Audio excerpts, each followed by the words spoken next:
need this skill. If there's somebody in your life and you don't know whether they're a snake or whether they're genuinely your friend, approach them from an angle and surprise them. And for a second, you detect what we call.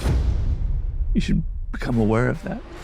Robert Greene is one of the best-selling authors in history. He's an internationally renowned expert on power strategies. He's been referenced in songs by Jay-Z, Kanye West, the godfather of power, seduction, and mastery. We have this idea that if I apply myself really hard, I should be successful. But I kept noticing this blind spot that people had. They were terrible in dealing with people. And if you're not careful and constantly misreading people, they could manipulate you. They could wound you. But if you follow the process that I lay out, it will be the best defense you could ever have in your life. You know all the tricks people are playing on you. We have to learn to look behind people's masks. Being a human being means we lie. But you know what doesn't lie? Body language. Eyes are hard to lie. The smile tells you 100 different things if you know how to read it. But the problem that you have is you think it's a natural skill. I'm a human being. I know how to read people. You don't. You're operating in darkness. But I do believe everybody has that potential. So the first thing you do is... Frenemies. Do we all have frenemies? Yes, they sabotage you, hurt you, and you don't want them in your life. And one common sign of a frenemy is they're... It's absolutely crazy to me that so many of you have decided to watch our show, and so many of you have decided to subscribe to our show. We now have 5 million subscribers on YouTube, which is a number that I just can't comprehend. And it's a dream that I absolutely never could have had. We started the Diary of a CEO just over 3 years ago now. And in my wildest expectations, we might have had 100,000 subscribers by now. So you can imagine how shocked I am that so many of you have chosen to tune into these conversations every week, and spend some time with us. So thank you. And I made a deal with you. I made a deal that if you subscribe to this show, that we would continue to raise the bar. And in 2024, we're going to raise the bar like never before. I've been working for the last 9 months on a surprise for all of you that have subscribed to this show. And I'm very excited to deliver that for you. The production's going to change. We're going to go even further with our guests, and we're going to tell even more global stories. So as always, if you appreciate what we're doing here, the simple, free favor I'll ask from you is to hit the subscribe button. Let's get on with the episode.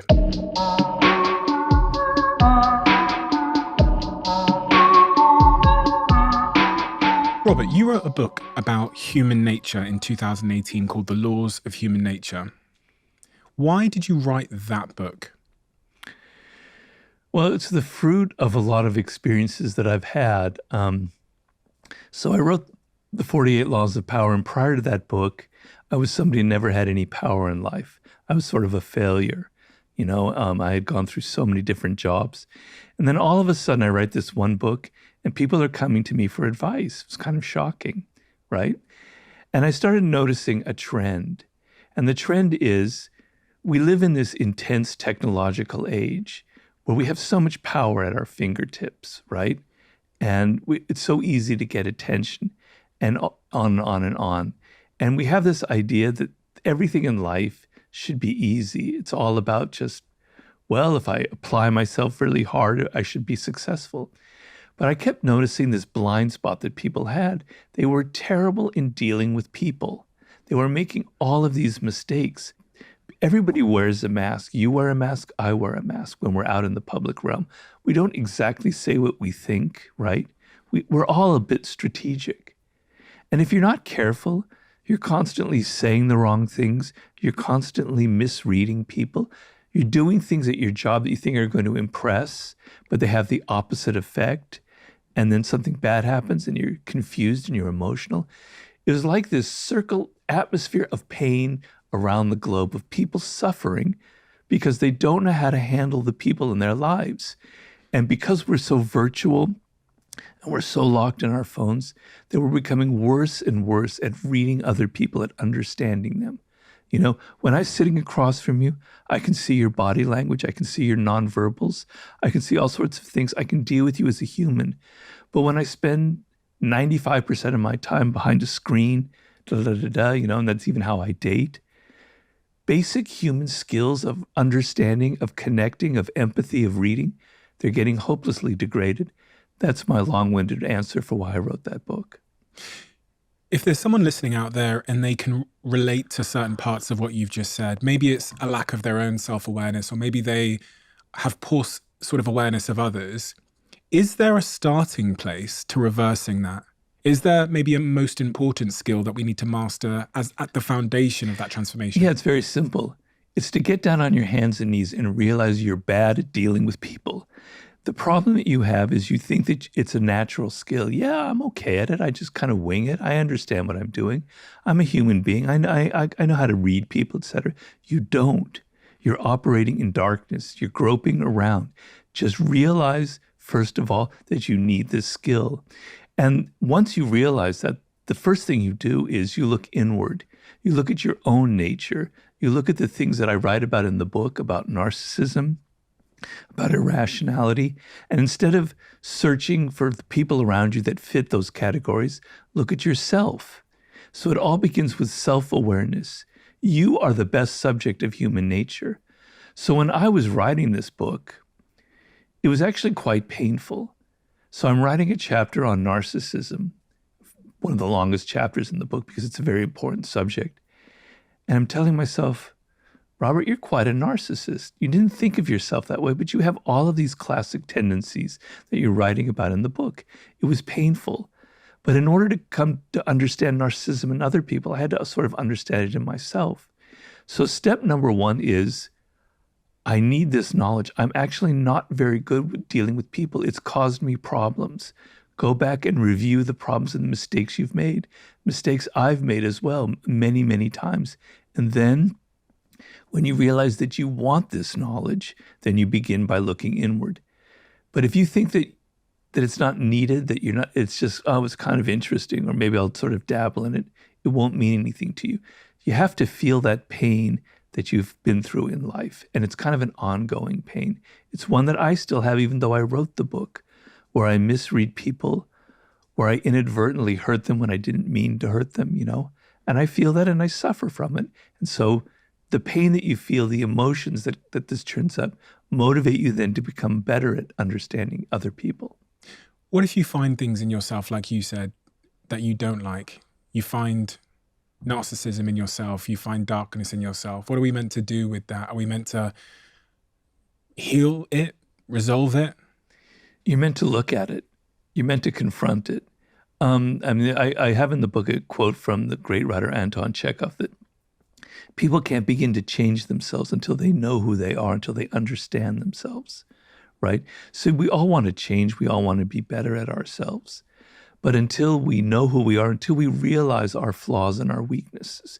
So the main law of human nature, if I could summarize it, is we don't like to look at ourselves. It's always the other person. They're the ones with the problem. They're the ones who are aggressive or passive aggressive. They're the ones who feel envy. They're the ones who are irrational. But me, no, I'm a paragon of virtue. I'm always moral. I'm always good. I'm always smart, etc. So it's the point isn't to beat yourself up and go, damn it, I'm an awful human being. We're all humans, come from the same source. We all have the same ancestors.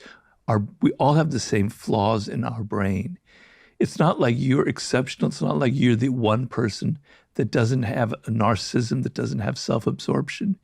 So realizing that you're connected to all these people, that we all have these flaws and weaknesses, is actually not a bad thing. It's a good thing. And then by examining yourself deeply, you can begin to change some of these things. It's just like I don't go like, oh, damn it, I'm a narcissist. I'm self-absorbed. I think a lot about myself. I love talking about myself, which is something I'm afraid I do like to do, right? The point isn't, I'm just depressed. There's nothing I can do. Once I'm aware of it, I can begin to change it. But if I'm always repressing it, if I'm always thinking, no, I'm good, I don't have those problems, then if you can't see them, how can you change them? How can you deal with them? How can you become a better person? How can you change those qualities that you don't want? One of the most important things in the laws of human nature is that you have patterns, that you are compulsive. It comes from your character, these patterns that you see in your intimate relationships. You always fall for the wrong person, or you sometimes fall for the wrong person. You see it in your work world. I make these mistakes. I get fired for this reason, et cetera, et cetera. And they're good patterns, but we tend to repeat over and over and over again these sort of compulsive behavior. Being aware of these patterns and being aware of these things, you can now you have the power to change them. A lot of people climb the mountain of awareness, and I was thinking about people in my life that have climbed the mountain of awareness, and in my own life, things that I'm aware of, darkness within me that I'm aware of, or challenges or patterns I'm aware of. Taking the next step so I think becoming aware is painful, and then doing something about it is difficult. It's painful because there's a lot of cognitive dissonance associated with figuring out that you're not who you want to be, and then doing something about it requires breaking what feels like old neurological pathways in my brain, trigger. You think about the habit cycle. Breaking that is difficult. I look at it very differently, I'm afraid. So I think actually it's worse when you're not aware of who you are. When you walk around in this world with all of these false ideas about who you are, you don't even know who you are. You're wearing this mask. You're not authentic. You're behaving in the world as if you're somebody else. And you're not aware of that, but it's causing you pain. It's making you suffer because you're not aware of the real person that you are. You're not authentic. And coming to terms with some of these dark qualities is actually a very enlightening experience. It actually can be euphoric. You go, I am an animal. I'm not this saint. I'm not this paragon that I thought I was. I'm an animal with flaws. I can embrace that. We're all like that. And it's a good thing. And feeling like you have this and you're coming to terms with it. I have a chapter on the dark side of human nature. Everybody has a shadow side. I have it. You have it, right? And seeing that shadow side, which is something you've been repressing since childhood, and dealing with it and confronting with it, is actually one of the most wonderful experiences you can have in life, because repressing all of these things is what is making you miserable in life. But coming to terms with who you are and being aware of it is actually liberating, Where does it come from, our dark side, what you talk about in chapter 9 of the book? Well, I think it comes from childhood. So when you're a child, when you're 3 or 4 years old, you're like this complete person. I compare it to like this round ball. You have good qualities. You have loving qualities. You love your parents, perhaps. You love your siblings, perhaps. But you also have these other darker qualities, these kind of aggressive impulses. Sometimes you hit people. Sometimes you say nasty things, right? But you're a complete person. It's natural. It's who you are. It's how you were born. It's like a round ball, and it's complete. And then slowly, year by year, month by month, you have to cut off that dark side, that back side of yours. In school, you're told, don't ever show that part of you. Your parents are, come on, you got to be nice. You got to get along. We want to be proud of you. All of those aggressive impulses that you have, all of those feelings where you felt envy about somebody, whatever, you wished you had what your brother or sister had, so they all go underground, right? You force them down. You don't want to deal with them, but they're still there because you're a human being. Those emotions don't leave you. They just get pushed down and they go into the backside of your head. That round ball now becomes cut off. It's like the moon with a dark side and a front side. And when you're out in the public and you're in work or in social situation, you're only showing people that bright, happy side, the good side. And you're doing the damnedest to conceal all of that dark energy inside of you. And then suddenly, because you're not aware of it, it comes out in explosions. Very typical thing is you suddenly get angry and you burst out with an angry email, or you yell at somebody, you say something kind of nasty. And then you look back and you go, where did that come from? That's not really me. I'm not really like that. I feel ashamed about that.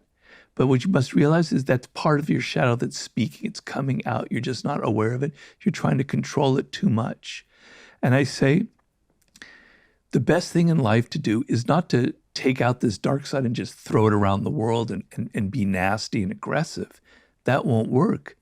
But you have to find ways to take that energy, because that dark side contains a lot of energy, a lot of power. and use it and channel it into ways that are productive. So I happen to be someone who has a fair amount of aggression, I have to admit. I'm extremely competitive, right? Even in card games, I don't like losing. So I've channeled it into my books. I take all of that energy and I put it into making the best books that I can, into ambition. So if you're ambitious, channeling that energy into becoming the best and beating the competition is a productive way of using that dark energy.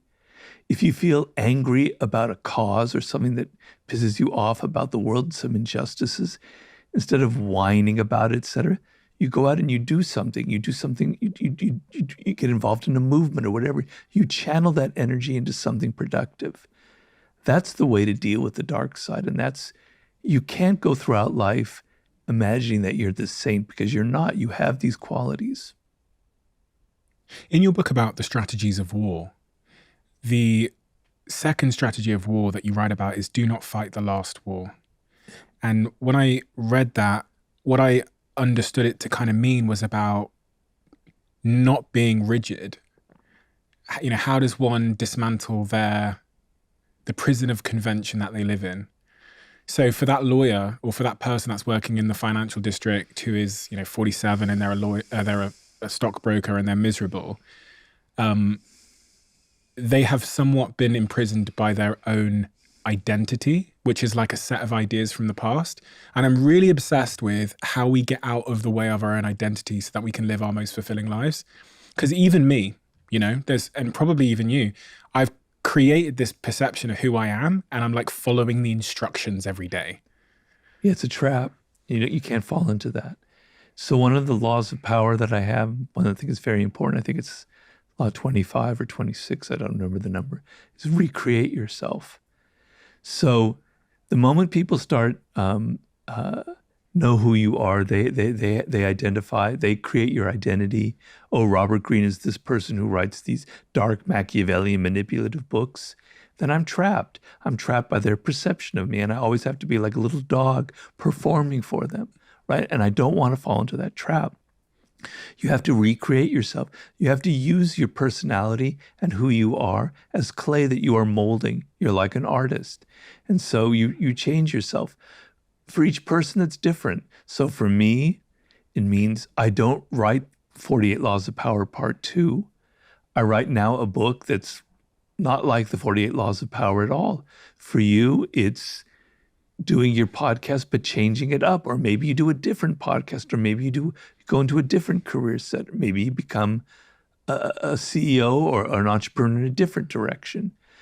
I was recently on Andrew Huberman's podcast, right? One of the most successful podcasts besides yours in the world. And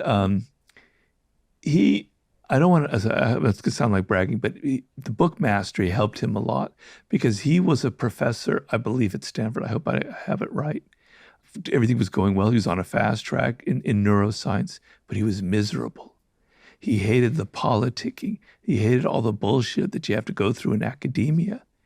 And then he read the book and he goes, I don't know how old he was. He must have been in his early 30s. He goes, I don't want to do this. I want to change. I want to recreate myself. He decided to go into podcasting and to take all of his knowledge about science and neuroscience and bring it into a different medium.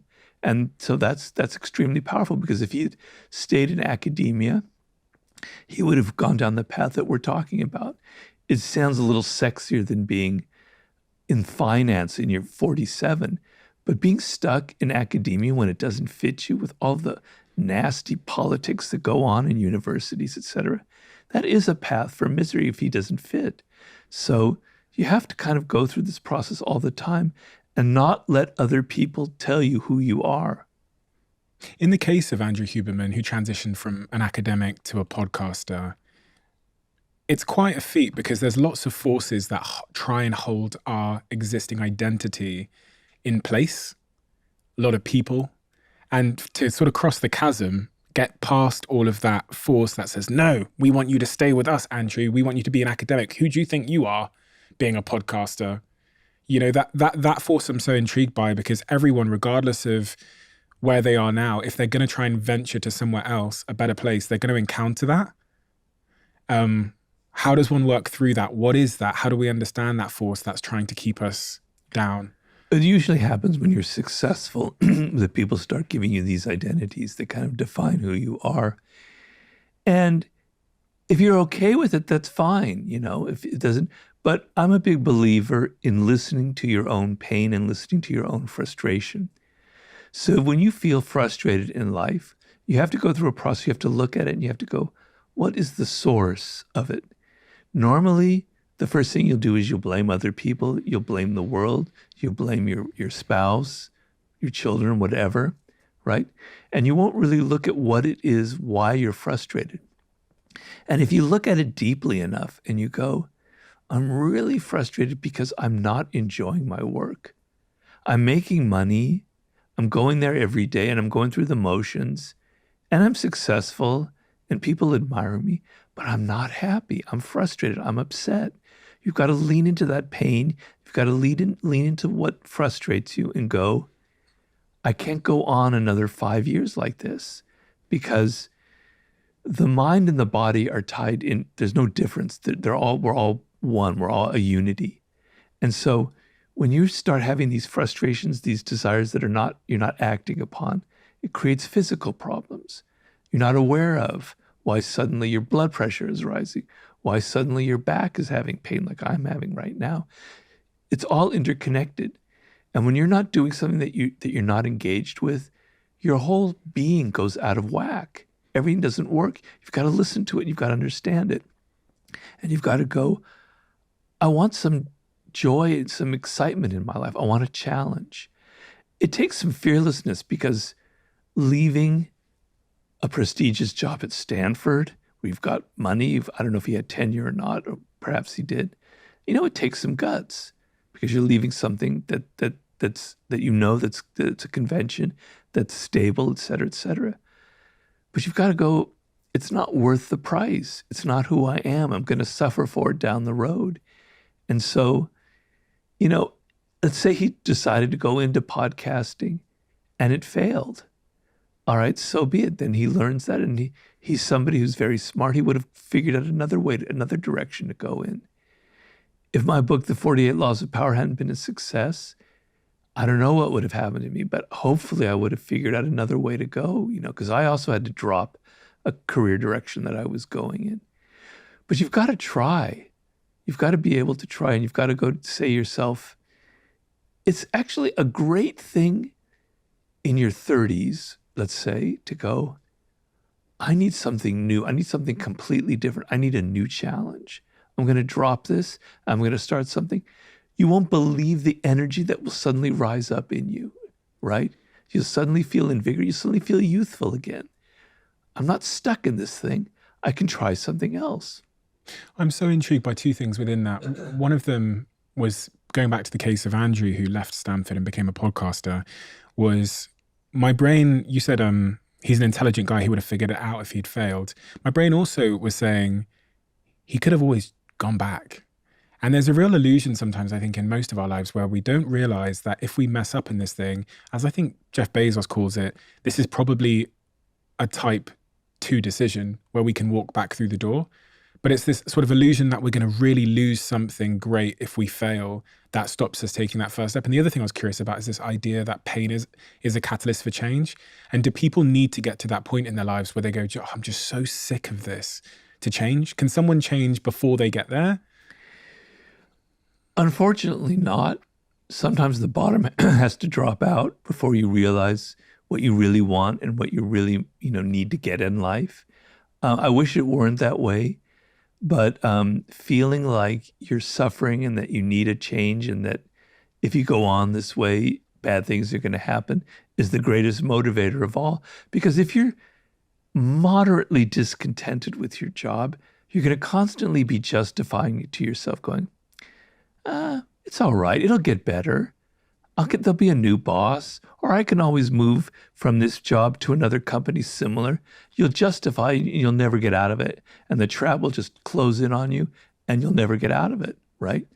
It's those moments where, damn it, I hate this. I can't go on. I'm heading to suicide. I'm heading to depression. I'm heading to drinking. I'm hitting bottom.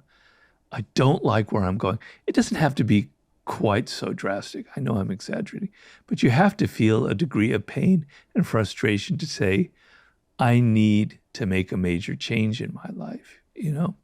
The other thing I say is, in the same book you were quoting in about warfare, I have what's called the death ground strategy, where you feel like, so he's going into podcasting.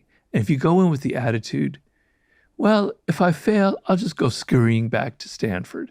That's a recipe for failure in itself already. Your attitude is already half-assed. You're already half into it. You go to yourself, I'm cutting my ties at Stanford. If this podcast doesn't work, I'm not going back.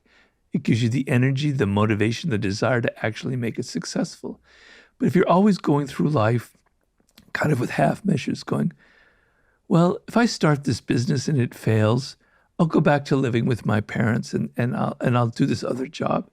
You're not going to put your full energy into it. You're not going to give all of yourself into it, and it's probably going to fail. It's really, it's so true.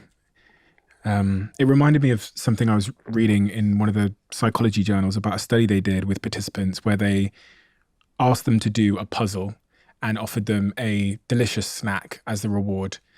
And then in one group, they said, this is the only way to get the snack if you do this puzzle. And then in the other group, they said, by the way, the same snack is also available in the vending machine down the hall. And then the people in the second group, where they had a plan B, were less committed to doing the puzzle, spent less time trying to solve it, and did worse in the puzzle.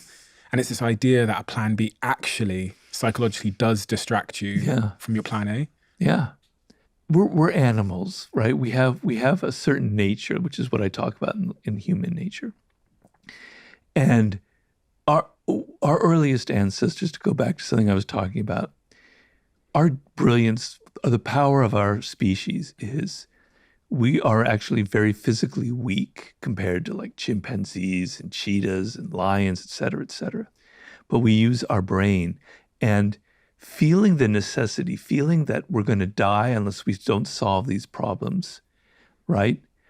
If we don't use our brains, if we don't create tools, if we don't work together as a team, we're gonna die. We won't survive. Is what makes us inventive. It's what makes us creative. It's almost like a barometric pressure. That's the metaphor I like to use. What's that? When you feel that pressure inside of you and it's very heavy, like weather that's very, heavy and thick, you're motivated. You feel it. I've got to get up in the morning. I've got to do this. I've got to accomplish this. When that pressure goes away and you don't feel any pressure in your life, you can do anything and there's no consequences for it. You'll just waste time. You'll waste years. You'll waste months. You'll never accomplish anything. You give somebody a deadline, right? They'll accomplish in 2 months what it would take somebody 2 years to do without a deadline. It's that necessity. It's that sense of there's a sword at my back. I've got to get it done. It makes you get things done. It gives you the energy. It's get rich or die trying, to quote somebody. You talk about that in the book about the strategies of war. That chapter 4, or strategy number 4, is about creating a sense of urgency and desperation. And when I was reading that, I was thinking, to be fair, I don't know any great leader that isn't a little bit urgent and a little bit desperate.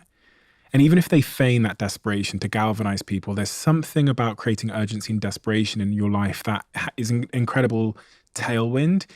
Is there any practical ways that you think the average person can create the required sense of urgency in their life so they can get things done? Well, it's kind of like a level here. So you need challenges in your life. That's sort of what the death ground is about. You're challenged. You better rise up to it. If the challenge is too great, if you're like, I'm 24 and I've never written a book, but I'm going to write the best book ever, you're going to fail because it's too far above you. You're never going to reach it. If it's too low, you're never going to have the energy. It's too easy. It's not going to motivate you. But there's a sweet spot. I don't know. I'm just drawing it here, be like here, where it's a challenge. It's above what you can do right now. It's not so far above that you can't possibly do it, but it's enough of a challenge to mean, God, I better get my act together. I better get the energy to get together. I better, change my habits. I've got to get up earlier. I've got to work harder. It's not like I have to get up at 4 and force myself and work out, et cetera. I can get up at 6:30, an hour earlier, and I'm going to meet this challenge that's a little bit above my level. That's a powerful way of motivating yourself. You need challenges. You need constant challenges in life, or you're gonna stagnate. It's just the law of nature. You talk about false purpose as well. Yeah. What is false purpose, and how do we know the difference? Your purpose in life is something that you're born with. It's like your destiny. This is what you were meant to accomplish. This was what you were meant to be, what you were meant to do. And we were talking about that in terms of your childhood, et cetera, right? But we humans are not born with that purpose engraved in our heads. We don't wake up when we're 7 and go, that's my purpose. If it were that easy, it would be that simple, right? But because we don't have any direction, animals don't wake up in the morning if they're not nocturnal and go, what am I going to do today? I can go here. I can hunt for this animal. I can hunt for that animal. I could eat this. No, they don't. They operate by instinct. They have a purpose. It's automatic almost. Okay, we don't have that. We have to find our purpose. And because it's so deep and it's so important, that if we don't find it through this authentic process I'm talking about, we'll find it somewhere else because we need a purpose in life. We need something to live for. What will that be? It will be drugs. It'll be some kind of cult that I have to join. It will be some kind of political movement where I can get out all of my anger and vent all of my frustrations. It'll be on and on and on. It's something that has nothing to do with who you are personally, but it's something that you can believe in and can give you a sense of purpose. But it's not really who you are. It's like a drug. It's drugging you into believing that you have a purpose. But it's not the real purpose that you were born for. That's what I mean by false purpose. And when we find our purpose, if we are able to and lucky enough to discover it, what's the variance in what someone's capable of that's found their purpose versus someone that hasn't, do you think? Like, what's the difference in how they show up, how they deliver, the results they create, the impact they have? When you find your purpose, it's like everything falls into place. Right? You don't need to almost do anything. You'll find whatever you need to find. Good things will come to you. I know that sounds woo-woo. I know that sounds mystical, but I definitely believe it, right? And so it's not like you have to try so hard. Yes, you have to learn skills. Yes, you have to apply yourself. Yes, you have to work hard, et cetera, et cetera, et cetera. But things just go so much more smoothly when you have it. So, for instance, one thing that happens when you have a sense of purpose, and I hate to, it's something that I feel, so I know my narcissism is coming out again. I know what I don't want. You don't know the power of that. You can't imagine how powerful that is. So people come to me all the time with, Robert, we can make a lot of money doing this. We could try this. Let's make a TV show out of the 48 Laws of Power. Let's do this. Let's do that. Let's make a game. I'm not interested. It's not my purpose. No, I don't want it.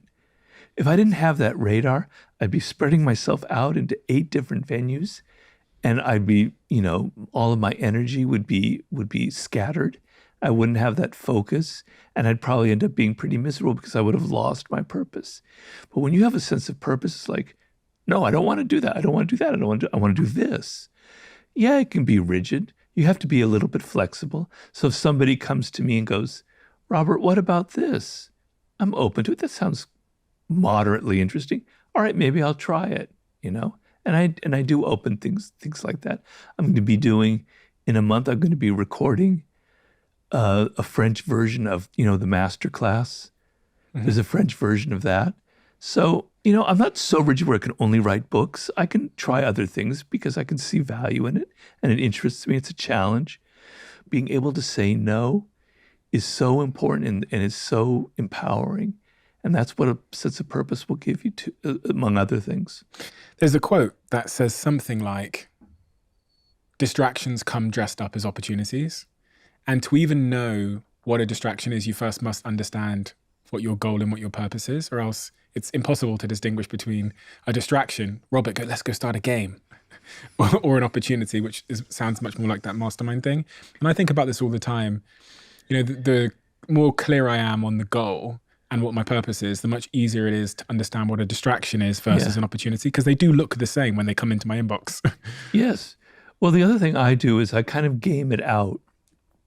So somebody comes to me and they go, let's do a television show, The 48 Laws of Power. And believe me, I've been through that about 85 times, people coming to me that, and we have even attempted it. But I go, I've worked in Hollywood. I've worked in television before I had my books. I know the process. I know how miserable it can be.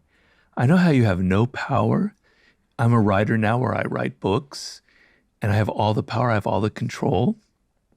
You go into Hollywood, you go into television or film, 800 other people join in and they all have their ideas and they change this, that, and the other. You have no power.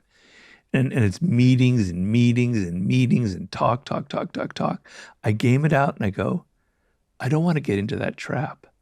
I don't want to be spending a year having meeting after meeting after meeting, hearing about this possibility, having it changed by this producer. I game it out and I go, no, I don't want to do it. Can you do that when you're younger? Can a 21-year-old? No. No? Takes a fair amount of experience in life. Because when you're 21, everything looks great and exciting. Man, yeah, I'll do that. Why not? Yeah, it'll be fun. I'll meet some hot girls. I'll do this, that, and the other. Great, et cetera, et cetera. You don't have that radar. Everything looks exciting and enticing.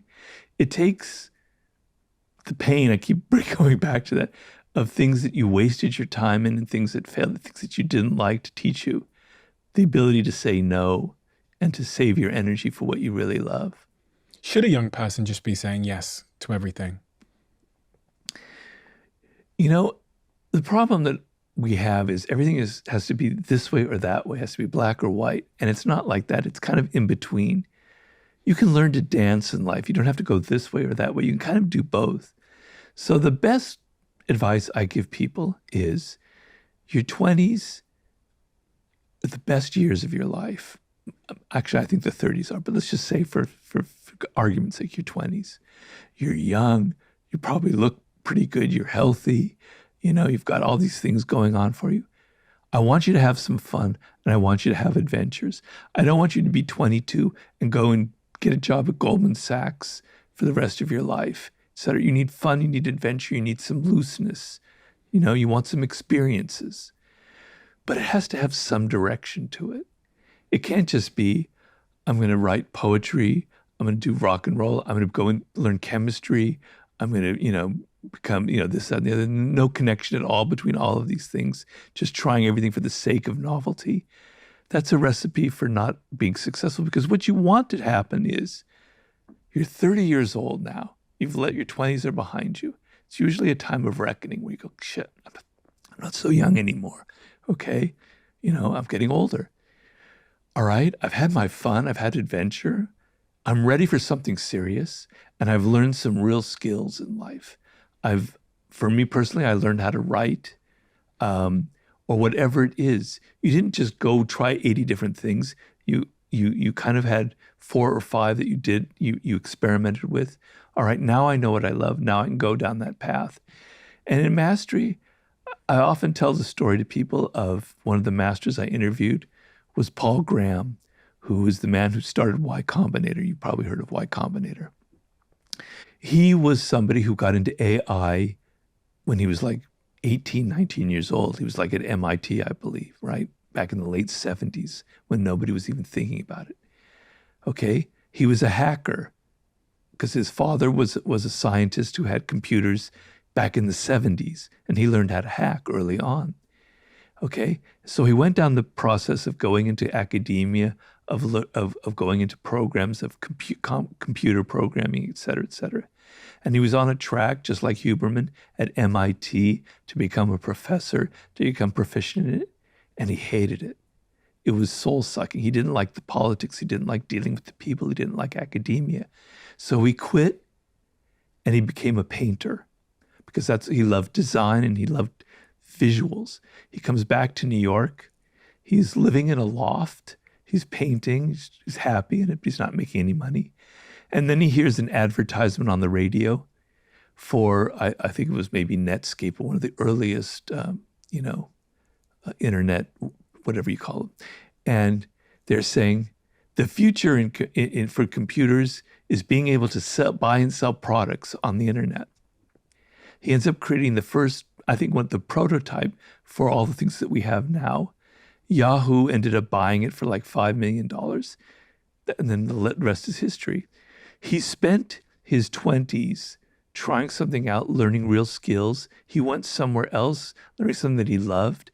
And then he's 30 and he combines the two together. And he's a classic example because he gets very bored easily. So Y Combinator is worth billions of dollars, extremely successful. He sells it and gets into something else because he likes writing, etc.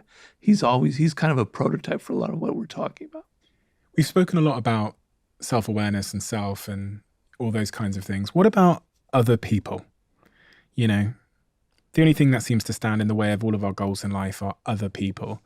So if I want to become exceptional at understanding the human nature of other people and using it in my favor, where do I start there? What are the sort of foundations of being great at using other people's human nature to my advantage? That sounds very narcissistic and very awful, but it is what it is. Yes, it is what it is, exactly. People, as I said, the main mistake we make in dealing with other people, and it's a common mistake that I make as well, is we take the appearances for reality. We take their masks for how they appear to us, for their politeness, for their smiles, for their saying, oh, I loved you, etc., for the reality.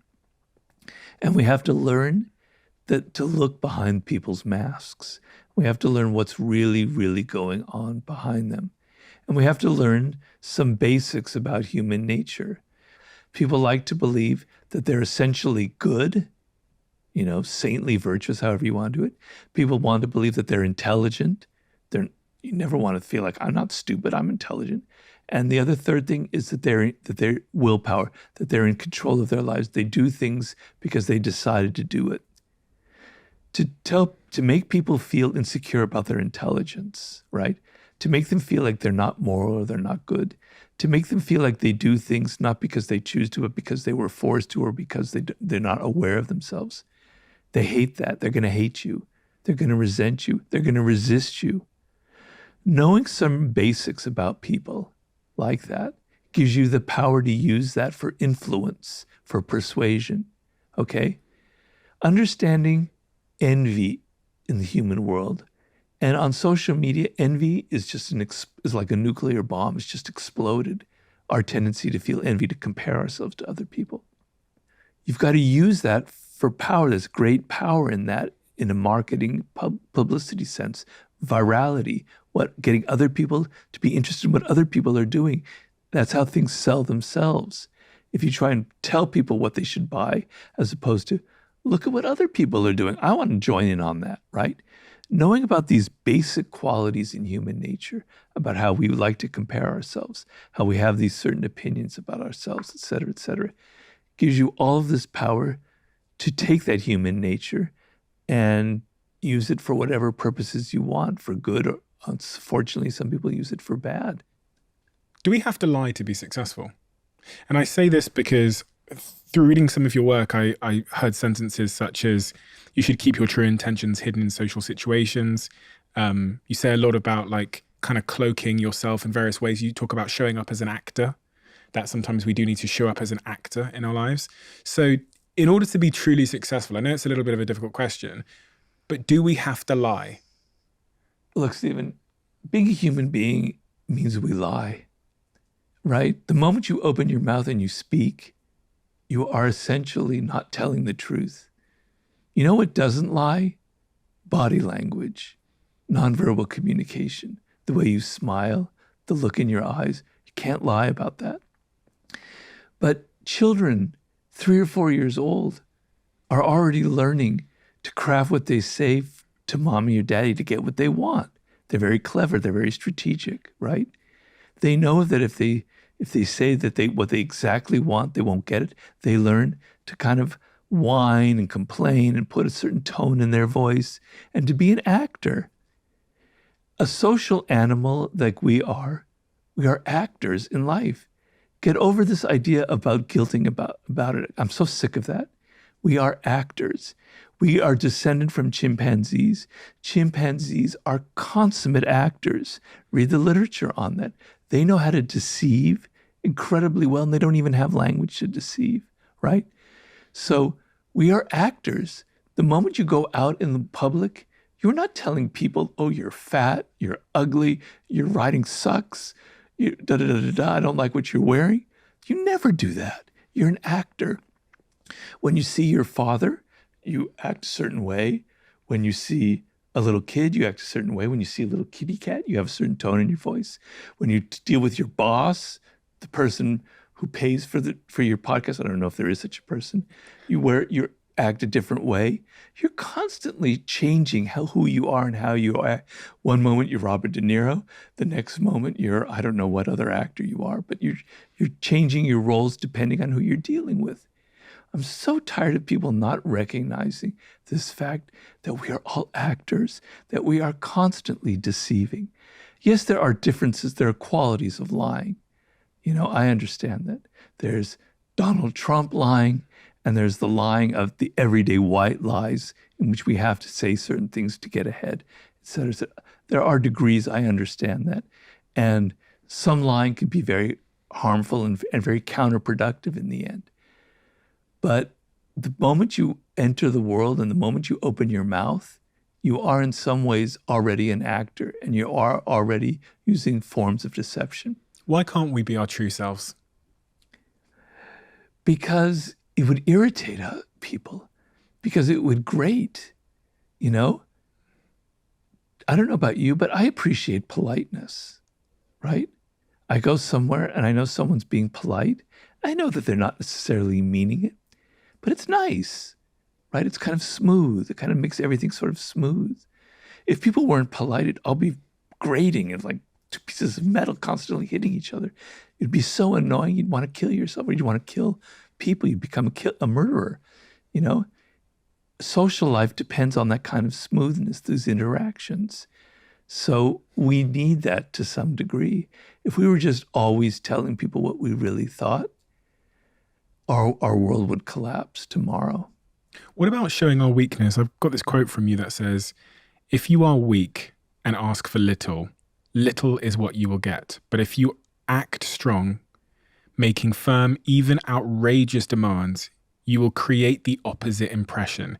People will think that you are confident and that it must be based on something real. You will earn their respect, which in turn will translate to real leverage. Well, it's about certain situations. So I don't want you to apply that idea to everything in life. And some people make the mistake when they read the 48 Laws of Power. They think, well, I'm going to use that everywhere. No, it applies to certain situations.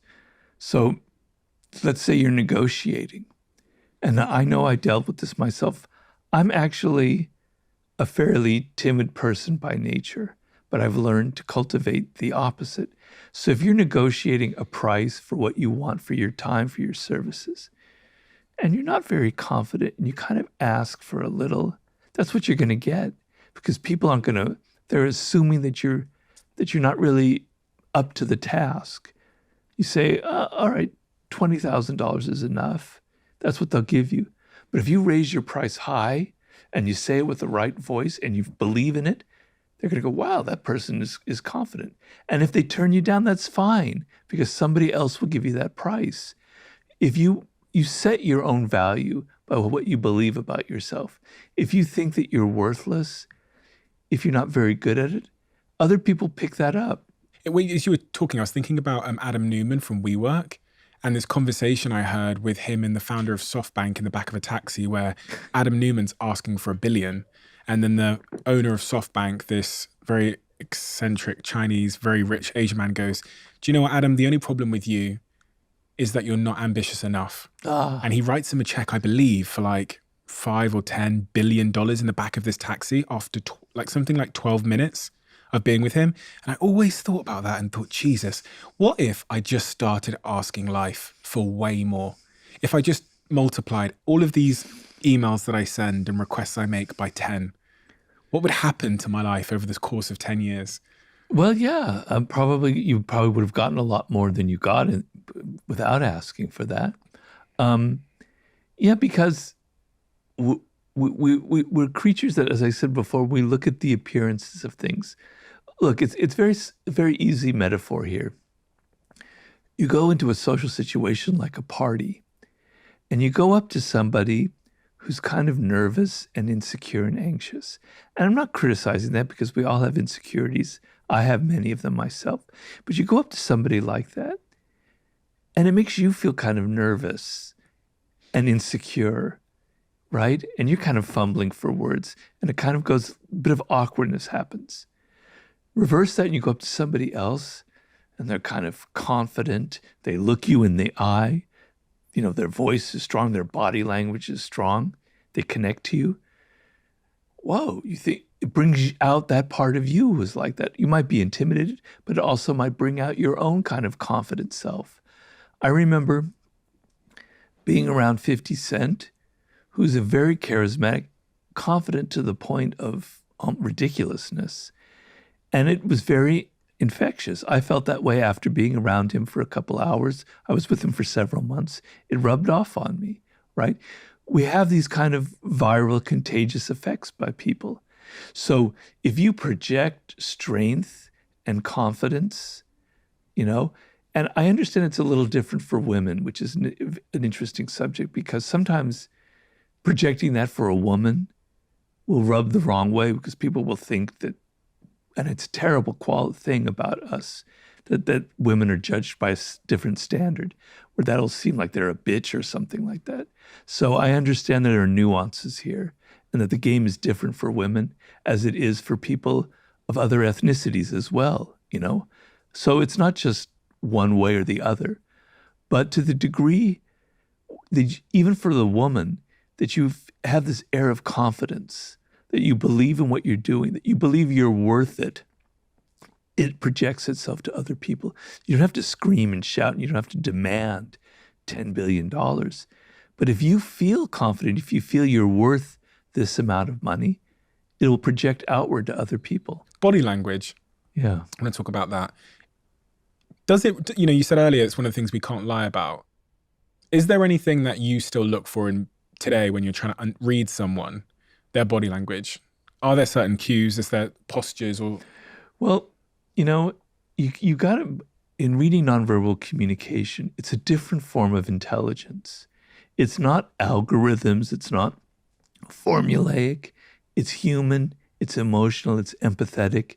It's a reading without words. It's attuning yourself to other people. So I attune myself to people's emotions, to the vibe that they give off in an overall sense. A gestalt is one thing that I like to do. So if I had to give it a word, I would say anxious, or I would have to say outgoing and extroverted, or I would have to say impatient or whatever. There's an energy that kind of defines them.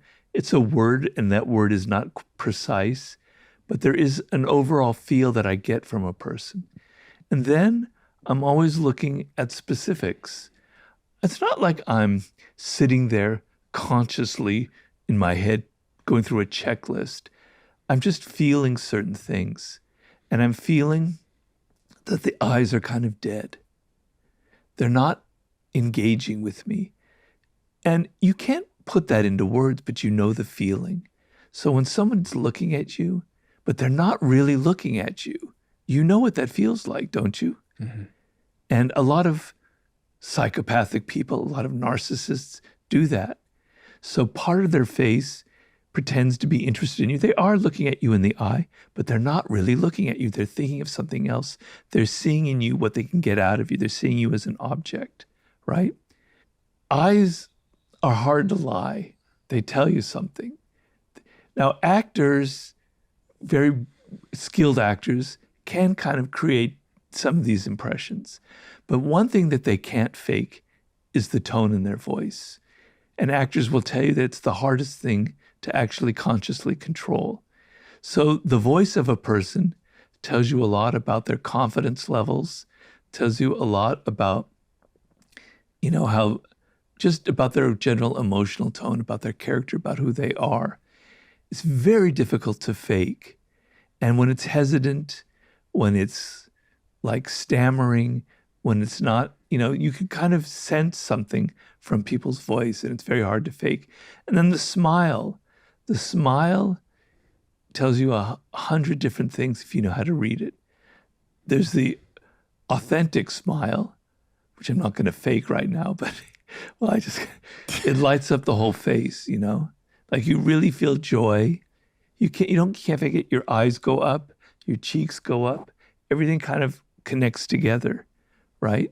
The fake smiles, Yeah, we've all seen the fake smile. Just when the mouth goes up and the rest of the face doesn't bother. Stephen, I really like you. You're wonderful. Most of the time, most smiles are fake, but you can kind of, when you see the genuine smile and you go, that's what caused the genuine smile, you should become aware of that. And then body language tells you a lot. Like, is somebody, when they're talking to you and you're standing up at a party, is their body kind of facing another direction while they're talking to you? Are they kind of looking out their way while they're talking to you? That means they're not really interested in you. They're not really engaged in you, right? Also, when you catch people by surprise and they don't have the time to put on a fake smile, I often tell people to do this. Like, there's somebody in your office and you don't know whether they're a snake or whether they're actually genuinely your friend. You suspect it could go either way. You kind of approach them from an angle, right? And you surprise them and you come up to them and you go, they look at you. And for a second, you detect what we call a micro expression of disdain. And then they put on the smile. That micro expression, which psychologists have studied, lasts for like less than a second, much less than a second.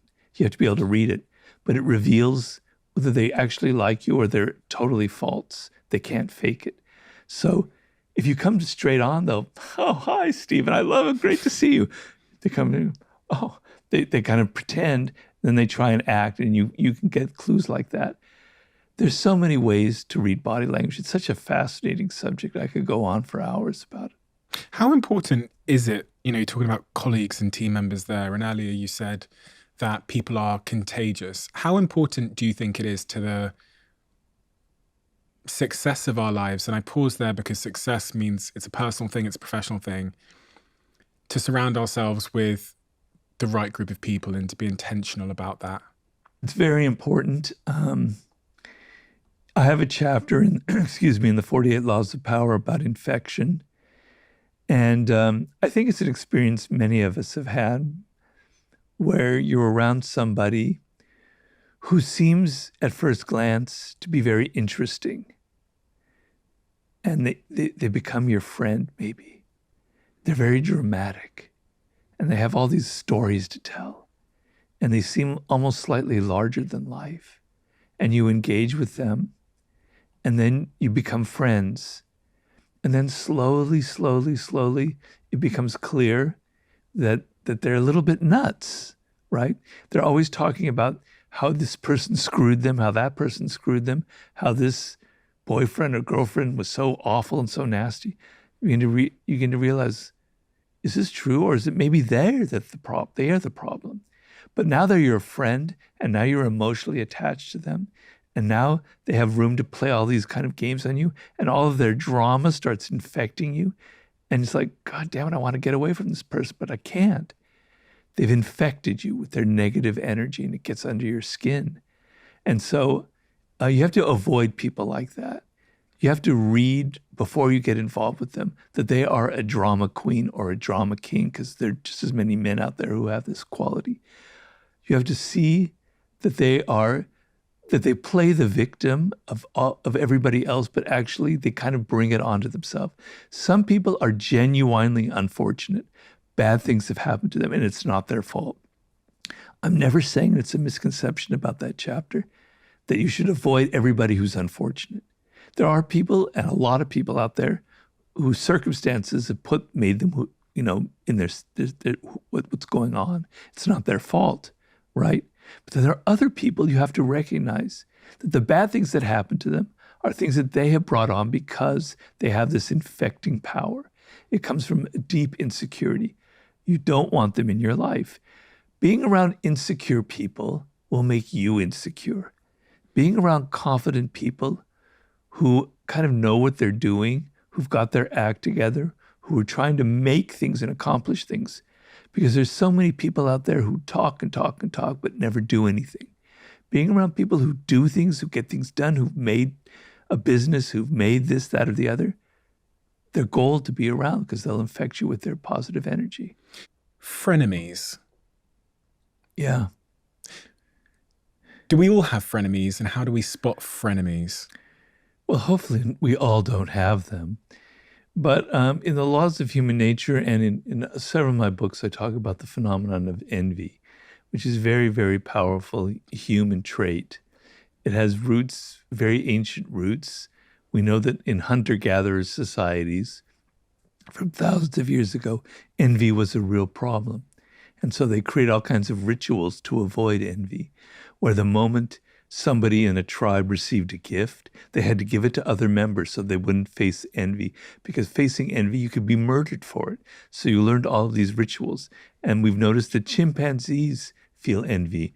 You give one of the higher up chimps, because they're very hierarchical, a grape, and all of a sudden all the other chimps are very wanting that grape as well, and they feel envy, and et cetera, et cetera. So it's an extremely human emotion. The thing that we don't realize, though, that the people most likely to feel envy, first of all, we all feel envy. We're all comparing ourselves to other people. I feel it all the time. Right now, I envy Ryan Holiday because he's, so 30 years younger. He's sold so many books. He's got all this great stuff. I know what envy is like. I feel it. We all feel small degrees of envy. But there are people, I call it passive envy, but active envy means people act on it. They do something to hurt you. They sabotage you in some way. Frenemies are the classic scenario. So somebody who feels envious of you ends up befriending you. And consciously, they may not be even aware of that. They think, well, I do want to like them, but unconsciously they feel envy. They think that you have success that you don't necessarily deserve, that you have what they want, right? They become your friend and they charm you, et cetera, et cetera. And then lo and behold, you start noticing all kinds of behavior that's very ugly that you weren't expecting because they're your friend. They start saying bitchy comments that get under your skin, that make you feel insecure. They take things from you. They act in ways that are hurtful. But because they're your friend, your first instinct is to blame yourself. Well, maybe it's my fault that they've done this. Maybe I'm actually to blame for what they're saying, et cetera, et cetera.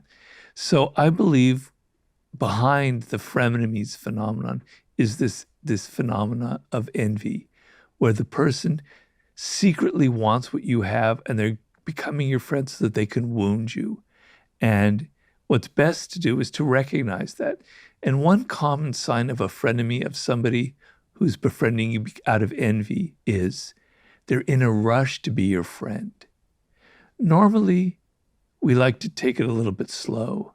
We just don't let anybody into our lives. We like to vet them a little bit beforehand, right? We don't trust everybody.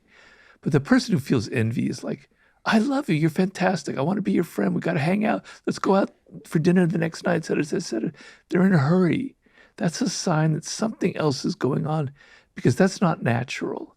What about when friends become frenemies? Because sometimes through the process of us changing, Yes. we might inspire that envy. Yes, like your status changes. We've all had to deal with that. I've had to deal with that as well. You have success. And you came from a background where you weren't so successful and your friends are still there and they envy you and they're not very nice to you. And, it's not a good quality. And I understand the quality. I understand where it comes from. And I wrote about it in Human Nature, where we're all aware of the what we call Schadenfreude. Schadenfreude means you take pleasure in other people's pain. So you hear a friend didn't get the job that they wanted to get. And you go, oh, I'm sorry. But deep down inside, you're kind of happy.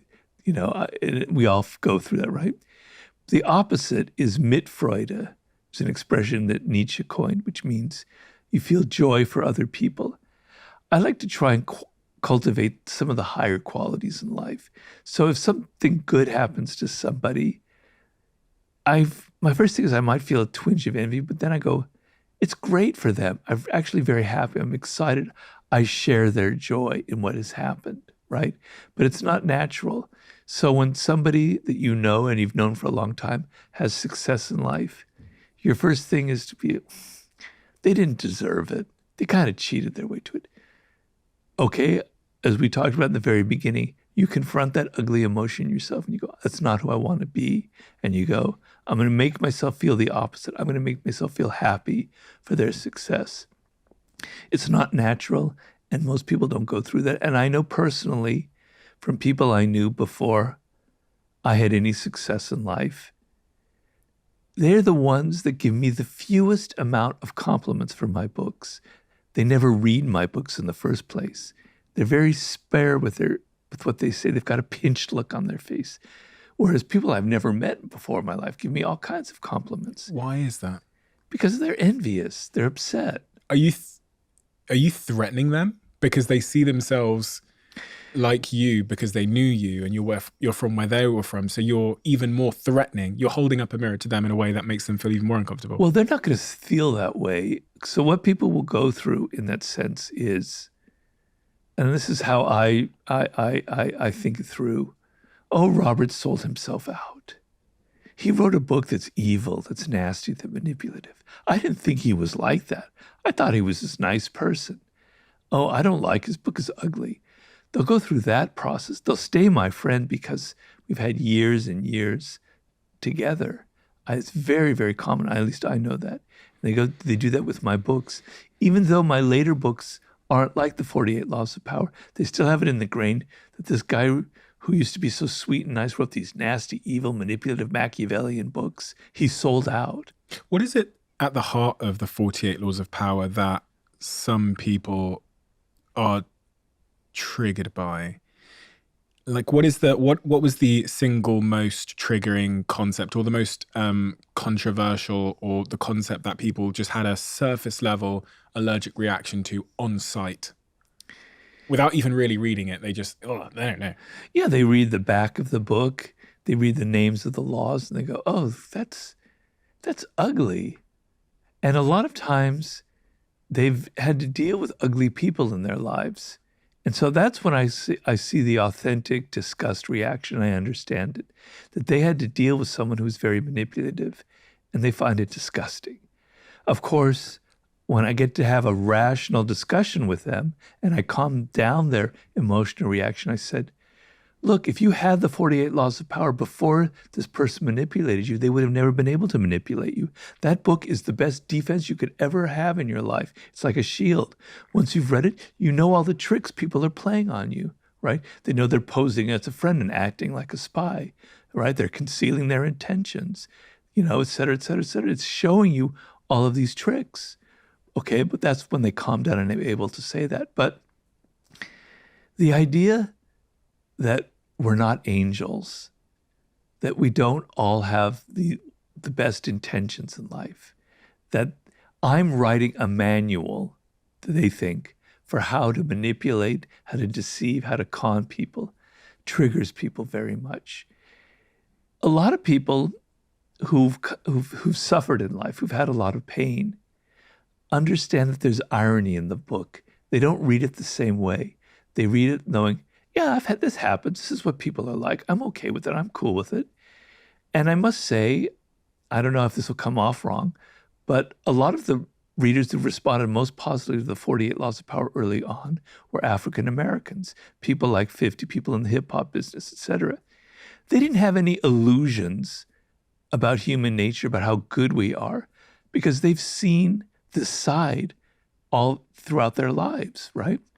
50 said when he got into the record business, he was shocked at how political people were, how manipulative they were. So they weren't having that same reaction. They weren't having the guilty reaction like, oh, that I don't want to read about that. Why do we even have to discuss that? That's not positive. That's not helpful. That's, I think, a lot of what triggered people. It's funny because I was speaking to a CIA agent recently, and he said something at the end of our conversation to me. He said, one of the things I've come to learn from being in the CIA is that I no longer believe that equality is possible. And he said equality, yeah, because that's just not the way that the human world works. And we all pretend we want equality. We all pretend we want everyone to be equal. But if you look at every game we play, whether we're politicians or we're business people or whatever, it's all about hierarchies and power and getting ahead. Even the sheer nature of being a politician is campaigning to get into a position of, objective power. And I wanted to know what you thought about that. Well, I mean, there's some truth to it in the sense of there's something in our nature that is hierarchical, that has deep roots in us. But I do believe in one form of equality, and that is everybody at their birth has the possibility for following the path that I talk about in Mastery, for being great, for fulfilling their destiny, for being the unique individual that they are at birth. So everybody is born with a DNA that will never be replicated in the past or in the future, right? There is a uniqueness about every person. And there's a uniqueness about your parents, about your background, about your early years, right? And that uniqueness is a seed that if you cultivate it and you use it and you know your purpose and you mine it for power. In Mastery, one of the master I interviewed was a woman named Temple Grandin, who was born with severe autism. At the age of 2, she was about to be committed to a hospital for the rest of her life. She was like, almost like in a walking coma. So for some reason, they got her a teacher to teach her language, and she started emerging a little bit. And then slowly she blossomed. And she realized, because it was something common to a lot of autistic people, that she had an incredible connection to animals. And a lot of autistic people have that. She couldn't connect to people. They were so tricky and deceptive. She didn't know how to deal with them. But animals, give her a horse, a dog, a cow, she felt like she was one of them. She ended up following that path and becoming a high-level animal behavioral scientist who... she was born with autism, about to be committed to a hospital, and yet she achieved incredible success in life as a scientist. I do honestly, and I'm not faking, I do honestly believe that everyone has that potential. But it's not equal in the outcomes of that. There are a lot of people, the majority of people don't follow that path. But I do believe everybody has that potential. Is that potential like objective greatness, or is it our own subjective greatness? I can become the greatest version of Stephen, or do you believe that everyone could become great in the context of, the very best in the world, like, Steve Jobs? Or... No, they're not going to, you don't have to be the very best in the world. I mean, when Mastery came out, we were, the New York Times wanted to do a story about my house in the home section. Okay, well, why? But all right. I never get any publicity from mainstream media, so okay, fine. So I had to quickly upgrade my house because they were going to come over with photographers. And we got a man over to do the tile work on my patio, which looked like hell. And I told people, this guy was a true master. He wasn't like making 6 figures. Nobody would ever write an article about him. He will die and no one will ever know that. But I could see in the quiet quality and how well he understood it and the care that he took in it and how much he enjoyed, creating a beautiful effect with tile work, that he was a master. It doesn't have to be the best ever. You don't have to be famous and successful. There are grades of this. There are degrees of it. Some people, it's just being a great parent. They're very social. They're very empathetic. And they're not maybe going to become an extremely successful finance person, but they're really good at raising their children, and they put a lot of effort and care into it. That's fantastic. You don't have to be famous. You don't have to be Steve Jobs. There are levels of it, right? But the sense of this was what I was meant to accomplish, and I'm following it, and I'm happy what I do. I feel fulfilled by my work, and I can go on doing it. I take it seriously. I care about it. I do believe that anybody can have that level of power in their life. I think I struggle with that, if I'm being honest. Yeah, please. On a personal level. I struggle with enough being enough. And also, I think I've grown up in the generation where there's so much comparison everywhere we look when we open up our phones and Instagram, that you kind of always are led to believe that you're not quite there yet. Now, I've contended with the idea that maybe that's a good thing because it drives you forward. It's that pressure you described. It's that creates that urgency, that desperation. So maybe I should never believe I'm there yet. But then also I wonder, am I going to defer happiness off into the future because I think it's behind some kind of accomplishment or job title or, success in my life? And, when I hear about that tiler, I go, that person that was tiling your patio, I'm really jealous because they sound content with much less than would make me content. What is the correct answer? Is it to be the happy tiler who's tiling the patio, or is it to be the impatient Steve Jobs that's striving for the personal computer? Well, it depends on who you are. We're all individuals. We all have our unique energies. It's the fact that you engage, you love, that you're emotionally connected to it, that it gives you a sense of fulfillment, that you're not looking over your shoulder, I could be doing this instead. I'm fine with that. It doesn't have to be the Steve Jobs who's continually dissatisfied, who's Faustian, who always has to have more. I'm not against that either. I don't know why we have to be so judgmental.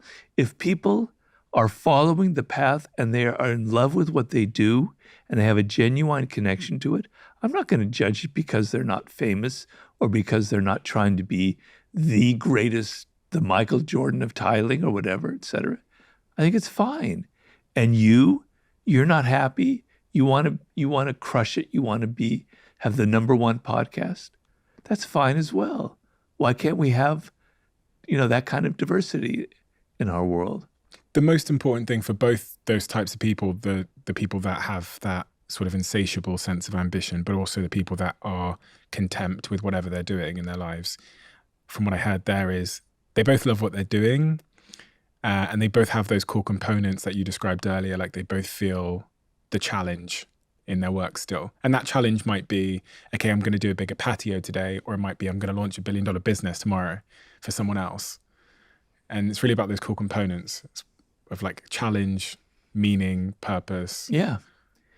Yeah, because what you don't want is you don't want to be in your 50s, in your 60s facing death, because your days are numbered. Who knows how long you're going to live?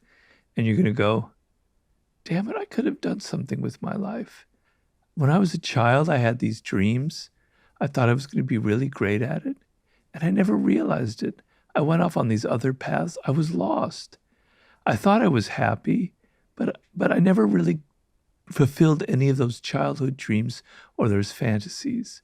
It's a terrible, terrible feeling, and I want people to avoid that. As long as it's something that engages you, that's connected to that child that you were, it's something that you love, and that you can create these challenges for you. Is death a motivator for you? Well, it certainly is now, because my days are literally numbered. You reach a certain age and you can literally count the numbers of the days that might be left to you. And I nearly died several years ago with my stroke. Came this close to dying. I was driving my car, and if my wife hadn't suddenly seen something, I wouldn't be talking to you here right now. Either I would have crashed and died, or I would have had such bad brain damage that I'd be a vegetable. So I know about death. I feel it in my body. Every day I wake up, I do my morning meditation. I'm aware. There's a practice that I have in my meditation where this could be my last thought. I could die 10 seconds from now. what do I want in my head in those last seconds? Do I want to have some petty little thought about somebody who did this or said that? Or do I want to have something else greater in my head? I'm constantly aware of my mortality. And with the book that I'm writing, it's always in my mind because, frankly, I'm aware that I might die before I finish the book. So now I've written 2/3 of it. If I die tomorrow, the book can be published. And it's okay, I can live with that. But, I'm in a hurry to get it done because I know it could happen at any moment, and it almost happened to me. So I'm continually aware of it, but not in a bad sense, in a way of, it kind of gives meaning to my life. It makes me aware of how, valuable each moment is and how things that I look out my window, I see people doing things that I can't do anymore. And I go, they take it all for granted. They walk around unaware of their mortality, of how their body could break down at any day now.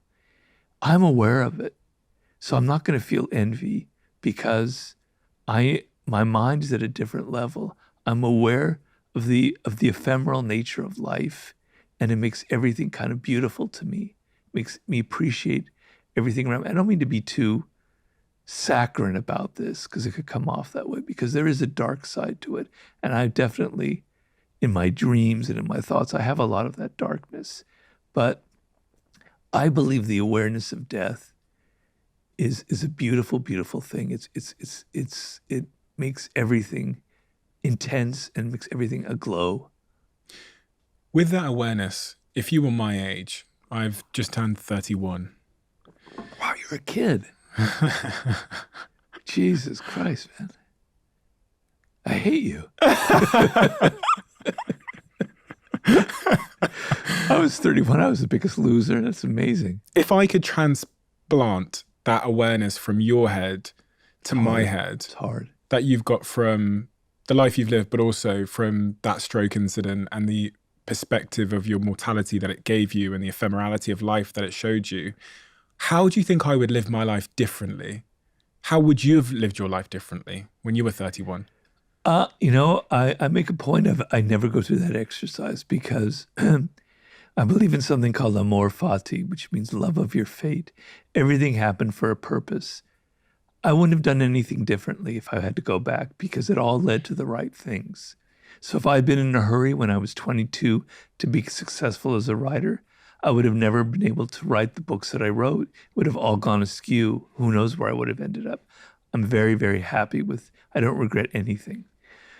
But if you're young, what often happens is, because your life, the pattern of your life, if you think of it as a weaving, is only like 1/3 woven, right? For me, it's like 2/3 woven. So I can see all of these patterns that you can't see in your life. But at your stage, you tend to think, I've got all of this time ahead of me. I'm so young. I can do this. I can go travel here. I can do this business and that business, et cetera, et cetera. You don't feel that sense of urgency. You don't realize that tomorrow you could be hit by a car. Tomorrow you could suddenly be diagnosed with cancer. People are dying now in their 30s and 40s. Unfortunately, when you get older, a bad habit is you start reading the obituary pages. I don't know why. And you start reading about a lot of people who are in their 40s and 50s are dying left, right, and center today for various reasons. It can happen. And what it does to you is it says, I only have so much time. I wanted to accomplish this one thing that I've been putting off. Okay, you wrote your book. Maybe there's something else that you've always wanted to do, but you have never done. And you're kind of putting it off. A sense of urgency, a sense that your time is relatively short, is a good thing. The other thing is, it makes everything a little more intense, a little more aglow is the word I like to use. So I used to swim like 3 days a week, and I would swim long distances, and I loved it. It was my greatest therapy. I just loved getting out of my head and just being in the water, okay? but I never appreciated it until now when I can't do it.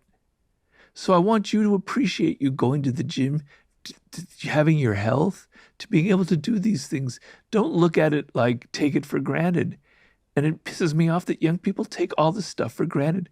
They think that I'm privileged because I have this success center. No, when you're young, you have all these privileges. You have your health. You have other things that could be taken away from you. Don't take for granted these things in your life that you have that are not going to last forever. Think in those terms and think of how more intense everything around you becomes when you have that mindset. One of the things I think I worry that I take for granted is my romantic relationship with my partner. And, you know, hearing your story of being in that car that day, it's literally evident that your romantic partner can save your life. She did. And you know, we've been together for a while. I'm not going to say how many years because she doesn't like hearing that. So, you know, we have a deep, rich past, and it's a wonderful thing. And she saved my life. And saving someone's life, man, it really is important. It really means a lot. It kind of changes things. And in my book that I'm writing now, I wrote a chapter on love, which is something I've never written about, obviously. I've written about seduction, etc., but I've never written about love. And I wrote about the incredible, the sublime quality that you can have when you allow yourself to go deeper and deeper and deeper into that falling process, where you get rid of your ego, you get rid of your defenses, you get rid of all the resistance, and you just let yourself fall, and you connect to someone on that deeper, deeper level. It's, as I say, it's a chapter on the sublime because it is a very sublime experience. And the reason I wrote it is I feel like people are missing that now because they don't want to be vulnerable. They don't want any pain. And falling for another person and letting go of your defenses opens you up to pain, right? And we don't want to experience that. We want to be invulnerable. And it's like cutting off all the richest experiences in life. And so I wrote that chapter addressing that and say, let go of your defenses, let go of your resistance, let yourself go into that process of falling, feel what it feels like to have your ego dissolved in the presence of another person and care more about them than you care about yourself. You mentioned a second ago dark thoughts and dark dreams. We all have dark thoughts. Our dark thoughts are our own. How do you go about dealing with dark thoughts, and what are those dark thoughts that you're able to share? Well, you know, in my dreams, I'll be doing all kinds of weird things. A lot of times there'll be guilt. Like, did I actually murder that person? Are the police actually after me? Damn it, what's going to happen? What's going to happen to my reputation? Then I wake up, you know? So all that kind of stuff happens. But also doubts about myself and depression and about, I've dealt my whole life with feelings of like not being very worthy. Like even doubting my success, doubting that my work is any good, doubting that I deserve it. I had, you know, a lot of periods in my life where I wasn't successful, and I kind of had it ingrained in me that I could do better, I could do better, I could do better. I wasn't a good parent to myself. I was very tough on myself. And a lot of my dark thoughts are I'm still very tough on myself. And it's like, you know, the other dark thoughts that I have is I can't do the things that I used to be able to do. Is life even worth living when you can't like hike, when you can't swim, when you can't go out on your bicycle, when you can't travel normally? Is it really worth it? You know, maybe death wouldn't be so bad compared to that. I go through that, and then I go, yeah, I talk myself out of it again and again and again. But my dark thoughts are about myself and my doubts, and about the state of my body as it is right now, kind of thing. If I said to you that I had those same doubts about, if we were identical in every way, and I said, Robert, I'm having a lot of doubts about, I can't go out on my bicycle, I can't do the things I used to do, I'm wondering if life is worth living. And I asked you for advice, I said, I don't know what to do about all this self-doubt I have about these books that I've written. What would you say to me? Well, I would say there's a lot of people who talk a lot in life who bullshit their way, who say they've accomplished this, that, and the other, and they've never done anything. You have a book out there that you can be very proud of, that you can die tomorrow, and it's like a memento that will live on forever.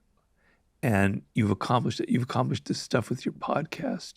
You've actually made things.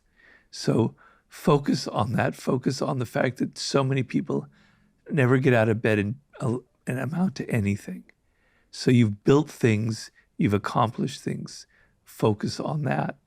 And then about your body, well, when you're dead, it's all gone. Who knows what there is on the other side? But just think of the insanity of what it means to be alive, and that's another chapter in my new book. The odds against you, Stephen, of ever being born are absolutely insane, and I describe those odds in the book. And I go through from the very first cells from life forming on planet Earth to the evolution leading to us sitting here is unbelievable. So that you are alive is an incredible, astounding thing. And you have to think about that.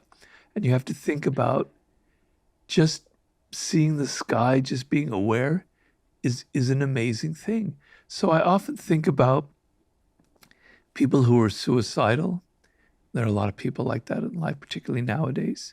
And I know because I went through that period most strongly in my early to mid-30s as I was contemplating the lack of success in my life. And what kept me going was I still believed that I could accomplish something. So even in my darkest moments, I managed to pull myself out. But then I think of people who maybe don't have that energy, who are kind of going down that hole. And I know from my own experience that hearing somebody tell them that life is incredibly amazing fact won't have any effect on them, right? Because it doesn't connect to them emotionally. And I often think, how could I connect to them emotionally? How can I make it clear to them that there's something there that's worth preserving? I don't have the answer here today, but I think about that all the time. Like, how would I deal with somebody who is suicidal? And I get people writing me like that, and I've had relatives in those situations before. So that's something I think a lot about. It's a difficult question to answer. What you have to say to that person in that situation to get them to believe in the sublime, to get them to believe that life is worth living. I ponder whether what maybe you need to do is to get them to take the first step to create evidence for themselves somehow, whatever that small first step is. I think that's great. I think that's spot on. That's exactly what you have to do. They have to come to the realization themselves, and through some action that you get them to do, which gives them a little bit of an ounce of belief in themselves, then the spiral can turn around. So I think you're right. It has to come from them, and it has to come from something that they actually do.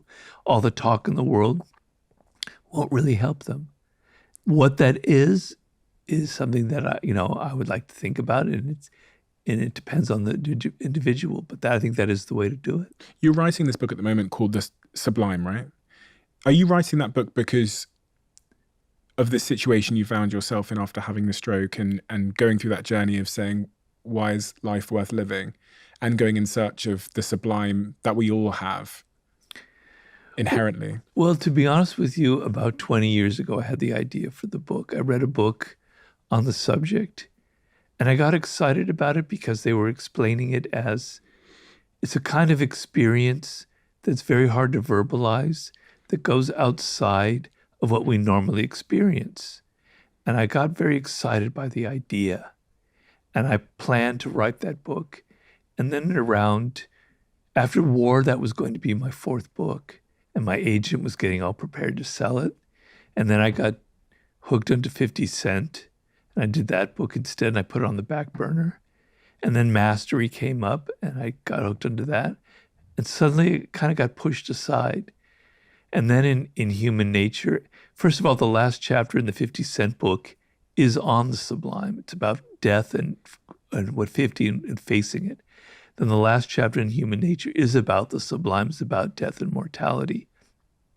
And the irony is that 2.5 months after finishing that chapter in the book, I nearly died.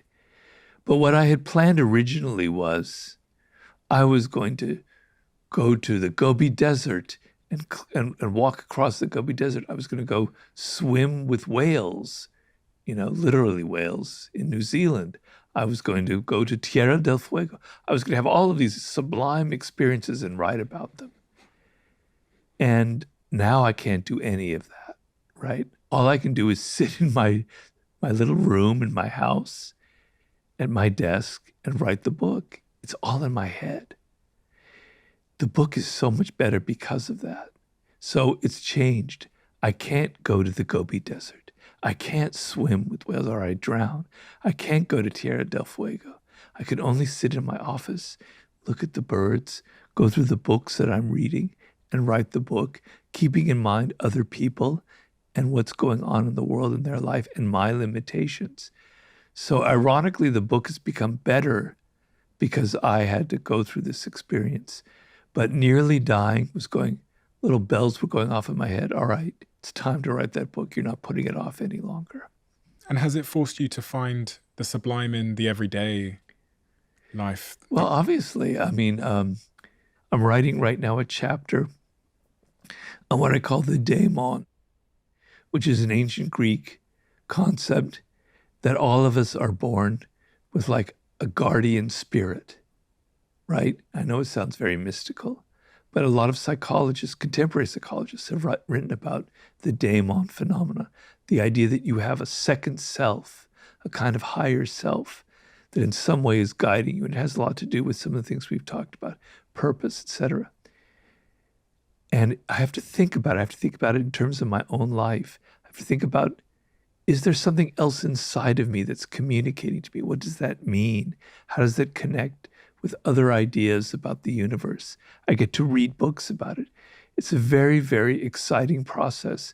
It's keeping me alive right now. And then, I write a chapter about animals and what's sublime about interspecies communication. And now I get to look at my cat. I don't look at my cat or I don't look at the birds the same way as I did before I wrote that chapter. So it's changing me and it's lifting me out of the kind of people who have strokes. We all have to go through terrible diseases, all of us, unfortunately, unless we die by an accident, cancer, etc. Strokes, the number one thing that happens is terrible depression, to suddenly lose your body and what you could do. And so this has kept me out of that depression, I have to say. You said that all of your books have been kind of focused on different subjects, and that's very much the case. There's sometimes through lines between the different books, but they're all very much focused on a variety of different subjects. If there was a message that kind of brings all of your work together, if this was your last day on Earth, what would the message that you would want to leave the world with be? Wow, that's a really good question. A lot of my books have to do with the reality of our life and what, not what we want to believe, not our fake ideas about it, not our illusions, etc., but what life is really, really like. This is the human animal. This is how they behave. This is what will seduce them. This is what will turn them off. This is how strategies will get us what we want in life. This is how you can master your subject. Not the bullshit thing that people tell you about mastery, where you can take a drug, where you can hack your way to mastery. This is the truth. This is the reality. So all of my books, the through line is, this is what the world is really like. It's not ugly. it's not beautiful. It just is. And it's great to just relate to the world as it is, to see things as they are. It kind of is liberating. And in a way, it is kind of beautiful to just connect to the reality and not being inside of your wishes about, why can't people be more like this? Why can't somebody tell me this? Why can't they give me this? Why can't I be successful? Blah, blah, blah, blah, blah. Getting rid of your illusions and just looking at the way life is sort of, I guess, would be the through line of all of my books. Do you see life as a bit of a game? And is that a healthier way to view life? A game where we need to learn the rules and then play the game versus fight against the injustice of the rules of the game? Yeah, it's all a game. Definitely. There was a great man on the left named Saul Alinsky who wrote a book called Rules for Radicals. He was a strategist for union organizing. And he would hate the world today with people with all of their virtue signaling and everything. He said, if you want to change life, if you believe that there's injustice, you have to be a strategist. It's warfare. You have to organize. You have to understand the rules that will lead to actual change in this world. And whenever you enter the realm of rules and strategy, it is like a game, you know? And so, yeah, I believe that. And I believe people with all their moralistic ideas who think just because they believe something is right, that it will get what they want, they're just living in it. They're fools. You have to strategize. If you don't, you're just bullshitting. You just pretend. You're just virtue signaling. You want people to see you as a saint. If you're not willing to get your hands dirty and to organize and to say, I've got to take this A, B, C, D, I have to figure out the process of getting there, then all you're doing is just playing a game of appearances as opposed to the real game of getting things done in life. What is the opposite of that strategy you're talking about? So I'm trying to figure out the average person that is currently not strategizing in their life. What are they doing?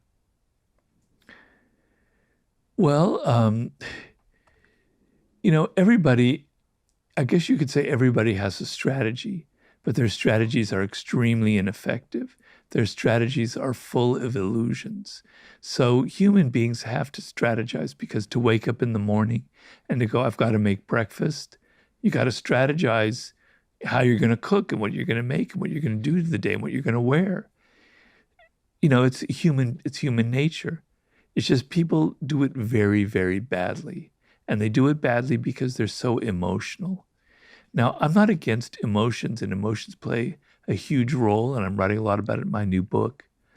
But the ability to get things done, you have to be in control of your emotions. You have to take a step back and you have to go, I'm not going to react. This person is pressuring me. They're saying these things. My natural tendency is to react, get my back up and bite back. No, I'm going to step back. I'm going to go, what's going to make them shut the fuck up? What's going to make them get out of my life? What's going to get rid of them? What's going to defeat them if they're an adversary? All right. I made that decision not to react, to get emotional. All right. Now I have to think. If I do this, they're going to react this way. But if I surprise them with this angle, they won't know what to do, and then they'll react in a different way, and I'll be in control of the situation. I strategize. I go through a process of gaming out the possibilities here. And that's to be a strategist. The opposite is a book that I meant to write after Seduction, which is a book about human stupidity. To not be strategic is to be stupid. And stupid people create more damage in this life than anybody else with their bad strategies, their bad wars, the bad things they lead people into, their bad politics, etc. So that's the opposite of strategy, is stupidity. I also had within there that sort of emotion, being emotionally driven is very much, it doesn't allow you to have effective strategies because you'll get caught up in, you'll get personal things and things that probably don't matter. That ability to rise above, though, I think we all want to master that. I would love to master the ability to rise above in all situations at all times. Well, you can. How? When you're younger, it's harder because because you've got your hormones, you've got all that energy, you've got all that adrenaline. It's Yeah. harder. As you get older, it gets a little bit easier. Do you have a system that you use just to detach yourself from the emotion sometimes? Well, I'm not always good at it. So I've learned to not react emotionally when people say something that I think is going to be triggering. I just don't do anything. I go into my Zen mode. Oh, it's just life. It's just words. It's just verbiage. It doesn't matter. It doesn't mean anything to me. I'm neutral. I'm unaffected. I'm in my citadel. Goodbye. Fine. It's okay. If I get angry and I write that email, which I still do, I don't send it. I put it in my draft box. I look at it a week later. What the heck was I thinking about? I'm glad you didn't send that. You delay your reactions. But mostly, I've trained myself, and I must say my meditation practices help me to not react when people say things that are so annoying that get under my skin. I just go, that's them. It's not me. They're another human being. They have a bad idea. I don't care. It's not my bad idea. It's their life. As you know, Whoop are a sponsor of this podcast, and I'm an investor in the company. And last month, I had the chance to sit down with Kristen Holmes. She's the VP of Performance at Whoop, and I learned so much from our conversation about circadian rhythms and things like sleep. Studies show that for every 45 minutes of sleep debt that you accrue, that your decision-making ability will drop by up to 10%. And when you're chronically underslept, you'll only be a fraction of the person, the fraction of the boss, partner, friend, manager that you can be. That's why I'm obsessed with Whoop, which not just tracks but coaches you on how to get better at sleep so you can bring your best to everything that you choose to do. If you're not convinced, you can try Whoop for 30 days completely risk-free with zero commitment just by going to join.whoop.com/CEO. That's join.whoop.com/CEO, and let me know how you get on. If you don't like it, there's no commitment. Join.whoop.com/CEO. Earlier, you mentioned the opposite of strategy was stupidity. So let's talk about politics. It's a really interesting time in politics at the moment. I'm really obsessed with US politics in particular because it's more like a reality show over here than in the UK. It's quite boring. It is very boring over there, I must admit. This year, Trump is running for re-election against Biden. The country seems to be very divided for a number of different reasons. It feels, I don't know, I just feel like it's more divided than ever. I do feel like the left has moved further left than ever before, to the point that I struggle to resonate with that side, and I still don't resonate with the right. So I kind of feel a bit trapped. What do you think of everything that's going on, and how does your kind of work inform what's happening and everything in between? Well, we all have biases, and I've come from more of the liberal side, the left side. I was actually rather extreme when I was younger. So I have that bias. So I'm not really going to be objective. So let's get that out of the way, right? I have my emotional reactions, my triggering by what I see. But I'm very concerned about the overall spirit, the overall zeitgeist. So I worked as, I know this will sound like I'm going in a tangent, but bear with me. I was on the board of directors of a publicly traded company, American Apparel. And I was brought on there because I was friends with the CEO, but he thought of me as a strategist because he loved the 48 Laws of Power. And I started seeing that things were kind of going downhill. And I sort of had my finger on what the problem was. The problem was our demographic was basically young women at the ages 18 to 24. And it's a very difficult demographic to deal with because their tastes change very quickly. They're very viral, et cetera, et cetera. And so what worked early on with American Apparel, it was slowly becoming a cliche, right? And it wasn't going to translate well to a new generation coming up, which ended up being Gen Z.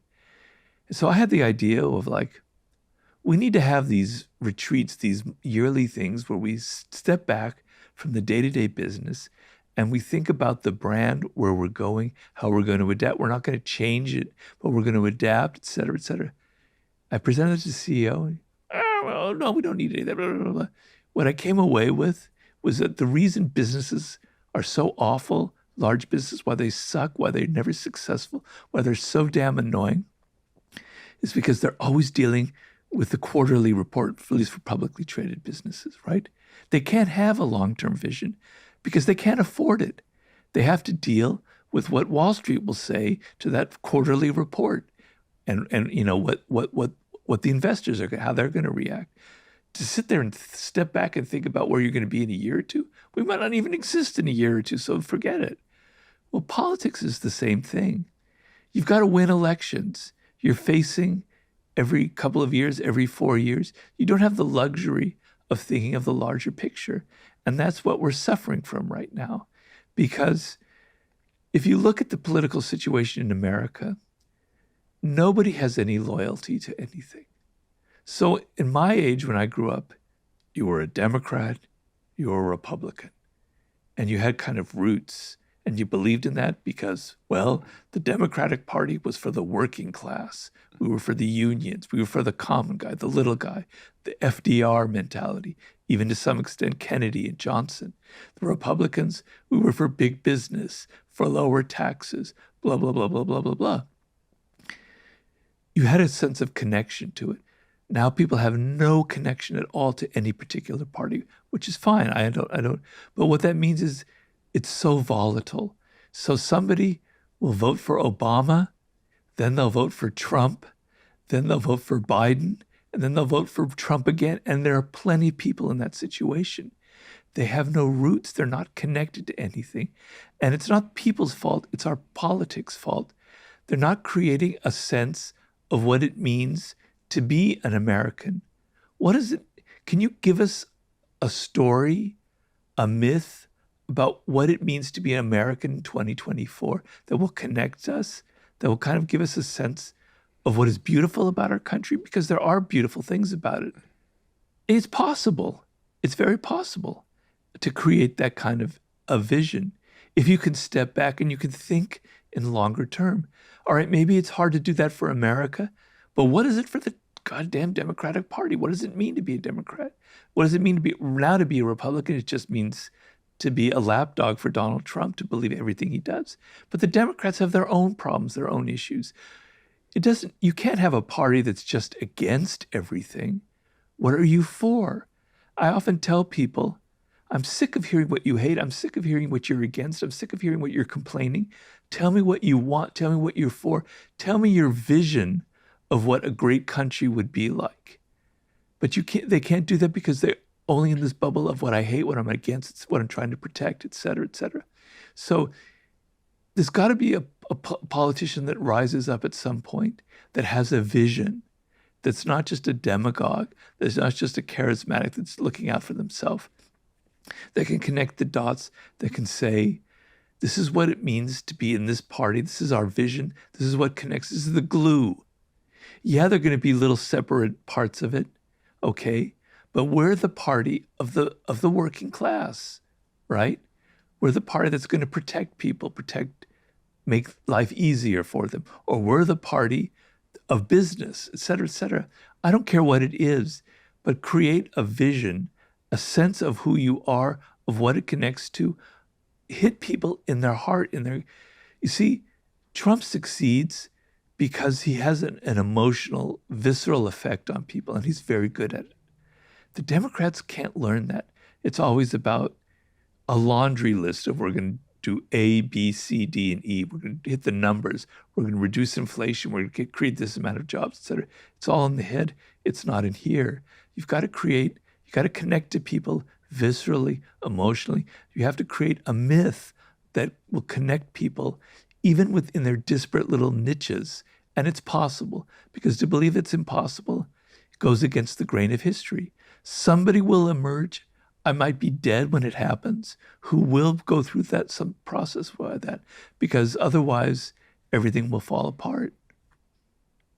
Robert, we have a closing tradition on this podcast where the last guest leaves a question for the next guest. Oh, I remember that. I didn't prepare. It's okay. I'm sure you can come up with one about the Sublime, maybe. I don't know. We'll see.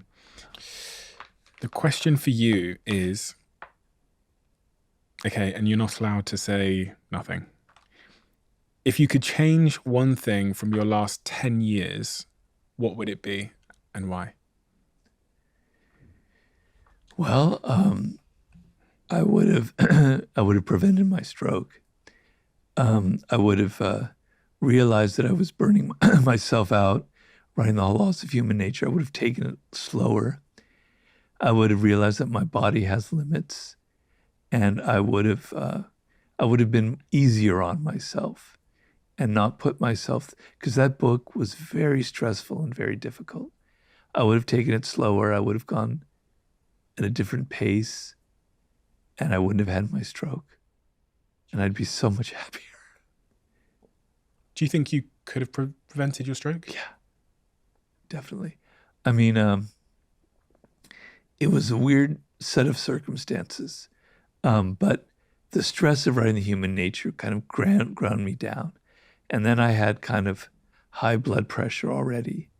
And then I took a trip to New York where I forgot my blood pressure medication. And then I was hiking in a park and a wasp stung me here. And 5 days later, this whole area got inflamed, turned red. I was itching. I couldn't stand it. Went to the doctor. They prescribed me basically a steroid, which raised my blood pressure to the roof. And then when I had the stroke, my blood clot was exactly where that wasp sting was, in my neck. So if I hadn't worn myself into the ground, if I hadn't forgotten my blood pressure medication, if that doctor hadn't prescribed to me that nasty prednisone, if I had just been more careful like that, I probably wouldn't have had the stroke. Are you able to forgive that sequence of events and the people Yeah. involved? Yeah, I have to. I've forgiven the wasp. You know, that wasp maybe died because of me, because I don't know if wasps die when they sting you, bees do, but I've forgiven the wasp. I've walked past that spot where the wasp stung me and given my little prayer to it and said, I'm sorry about your little life, etc. And yeah, I've forgiven, I've gotten over that, and I've made my peace with it. You know what? It was meant to happen. Amor fati, it was my fate. And probably it happened for a good reason. I mean, I'm right now contradicting my answer to that person's question, but so what? So's life. Because the way I think about it is, I was kind of reckless with what I thought I could do. And probably if I hadn't had my stroke, I probably would have, something else bad would have happened, because I didn't realize my physical limits. I probably would have. And so I'm alive. I have my brain, and I'm writing this next book. So it happened for a reason. If that bee wasn't there that day... Wasp. Sorry, correction. If that wasp... No prejudice against bees, Yeah. please. If that wasp wasn't there that day, and I say this because I've been reading a few books recently about how throughout human history, these tiny little events, like the Nagasaki where they dropped the bombs, and all of these tiny little events with a cloud that flew over a The city. butterfly effect. All of the little butterfly effect things. Is there anything from how these tiny, seemingly insignificant chance events can have massive consequences? You're going to make me cry. Because what if there was like a little bit of wind and the wasp didn't come directly in my path? Yeah, I know. It's horrifying. But is there anything, because that's the nature of the world we live in, where tiny little things that we cannot predict can determine our lives in huge ways, can sway our lives in huge ways. Is there anything that we can do about it? No, there's nothing you can do about it. You know, it's Ryan Holiday will talk to you about it. What you can do is the Stoic philosophy is how you react to it mentally. You can't change the physical circumstance, but you can change how you think about it and how you react. Robert, thank you so much for your time and your wisdom. And I'm so very, very excited for your upcoming book, because if it's anything like your past books, it's really something worth waiting for. And That's nice to hear. Thank you. before we started recording, you told me about the process you're going through. You spent 4 years writing this upcoming book, Sublime. So far, it's been 4.5. It'll be another 1.5 years. So that'll be 6 total years. Yes. It's so incredible. It's so inspiring to me. Well, keep this in mind, Stephen. I can't type. So I used to be a fast typist, and I can't go up, take a hike to clear my head. So everything it's not like it takes double. It takes like, it's like 1.5 times more. I have to write things out by hand. I have to edit by hand. I have to dictate into the computer. I have to edit with one hand. I have to clear my mind without hiking. So everything takes 1.5 times more. That's probably would have been like a 4 or 5 year book. But as you said about your cycle, when you slow things down, sometimes you Yes. enjoy them more and you make better Yes, things. it is. I think you're right. And probably the slower cooking will make a better book. Exactly right. I can't wait. I hope everyone has your existing books because they're all, as everyone's witnessed today, they're all based on challenging but important enduring wisdom, every single one of them. And I think we need more challenging wisdom in our society these days. Well, thank you. So thank you so much, Robert. You're a real You're welcome. hero to many. Thank you so much. Okay. Thank you, Stephen. Thank you for inviting me back.